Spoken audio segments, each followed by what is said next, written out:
इस पार्लियामेंट में 3 किसानों के दृष्टि को ध्यान में रखते हुए बिल्स आए हैं। एक तो कल लोकसभा में चर्चा होकर पारित भी हो गया, एसेंशियल कमोडिटीज़ एक्ट, उसी तरीके से farmers produce trade and commerce act और farmers empowerment and protection agreement on price assurance. ये तीनों जो बिल्स हैं जो अभी लोकसभा राज्यसभा में चर्चा हो रहे हैं, एसेंशियल कमोडिटी बिल तो कल लोकसभा से पारित हुआ है, अब राज्यसभा में जाएगा।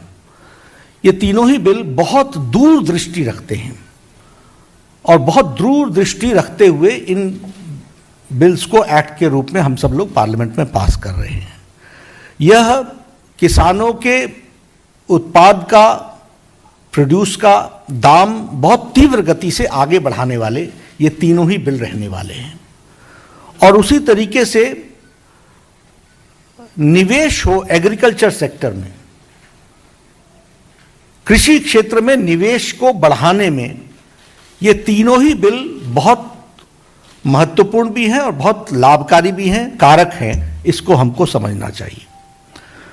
अब मैं अगर बात करूं एसेंशियल फूड कमोडिटीज एक्ट की, 1955 का एक्ट है, 1955 का। उस समय हमारे यहाँ फूड ग्रेन्स की शॉर्टेज थी। 10 मिलियन टन उस समय वीट होता था। आज 10 गुना बढ़ गया है वीट का प्रोडक्शन, 100 मिलियन टन्स हो गया है। उस समय राइस का प्रोडक्शन जो है अभी 4 गुना बढ़ गया है, उस समय 25 मिलियन टन था, आज 110 मिलियन टन है। उसी तरीके से दालों का लगभग 2.5 गुना बढ़ गया है, 10 मिलियन टन से 25 मिलियन टन हो गया है। तो ये जो बिल आया था वो उस समय था जब शॉर्टेज थी, रेगुलेट करने की जरूरत थी और कोई होर्डिंग ना हो और इसका सही दाम मिल सके, सही समय पर लग सके, इस बात के लिए था। अब इसको डीरेगुलेट करते हुए इसमें कोशिश ये रही है कि एक्स्ट्रा ऑर्डिनरी सर्कमस्टांसेस में, अब एक्स्ट्रा ऑर्डिनरी सर्कमस्टांसेस क्या है? फेमीन है, वॉर है, अकाल आता है, नेचुरल कैलेमिटी होती है। तो इन सब को ध्यान में रखते हुए इस बिल को बनाया गया है, जिसमें ये एक स्मूथनेस आएगी और इसके माध्यम से प्राइवेट सेक्टर भी इन्वेस्ट करेगा, वह भी निवेश करेगा और उसको भी इसमें से एक उत्पाद लेने की इच्छा जाहिर होगी। यह एक इस विषय को हमको ध्यान में रखना चाहिए। उसी तरीके से ये जो farmers produce and trade and commerce का विषय है, इसको भी फार्मर्स को फैसिलिटेट करने का प्रयास है, किसान को सुविधा देने का प्रयास है। सुविधाजनक तरीके से किसान अपने उत्पाद को बेच सके, इसकी व्यवस्था है। और इसका जो मूल है कि अनाज मंडी के थ्रू, अभी क्या है, अनाज मंडी के थ्रू ही बेचा जाता है। यह आपको सुविधा देता है कि अनाज मंडी से बाहर भी आप बेच सकते हैं और आप अपने दाम को तय कर सकते हैं। और इसी तरीके से ये ट्रांसपेरेंट, पारदर्शी व्यवस्था है और किसान कंपेयर कर लेगा कि कहां हमको उचित दाम मिल रहा है। कॉम्पिटिटिव होगा कि हमको वहां इतना दाम मिल रहा है, आप इतने में देंगे तो मैं यहां बेचूंगा। ये कंपटीशन का भी इसमें से विषय आएगा। और इसके साथ साथ इस बिल में ये प्रावधान है कि हम इंफॉर्मेशन ऑफ प्राइसेस देंगे।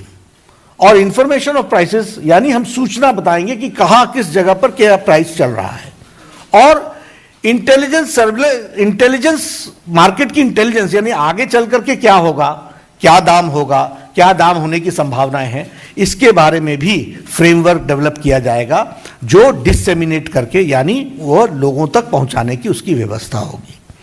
उसी तरीके से ये जो farmers empowerment protection agreement act है, यह भी हम लोग जानते हैं कि कॉन्ट्रैक्ट फार्मिंग में, आपको मालूम है कि किस तरीके से कॉन्ट्रैक्ट फार्मिंग होती थी और उसमें हमेशा ये खतरा बना रहता है कि जमीन का मालिक बन जाएगा जो स्पॉन्सरर है, जो कि वहां पर कॉन्ट्रैक्ट फार्मिंग के लिए आया है।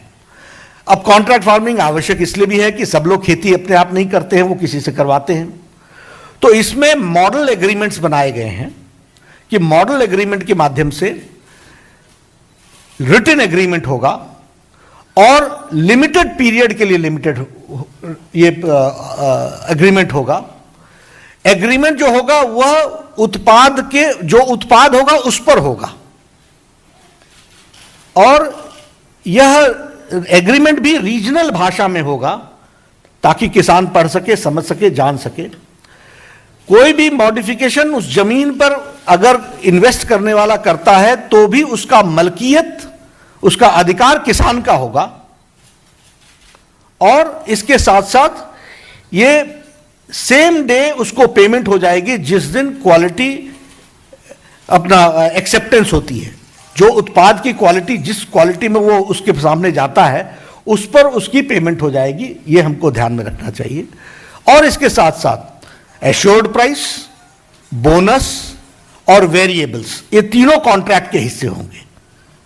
तो ये किसान को इस बात का डर नहीं होगा कि बाढ़ आ गई तो मेरे खेत का क्या होगा, मेरे किसान का क्या होगा, मौसम खराब हो गया तो मेरा क्या होगा। तो ये तीनों ही बिल्स जो हैं वह किसान के पक्ष में और किसान को की सेवा करने वाला और किसान के मार्केट में और दाम मिलने में जितने भी रुकावटें थी, बॉटलनेक्स थे, उन सारों को दूर करने का प्रयास किया गया है।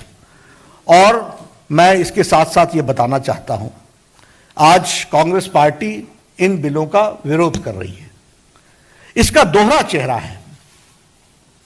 यह हमेशा हर चीज में इनका काम राजनीति करना है। कांग्रेस को सिवाय राजनीति के और कुछ नहीं आता।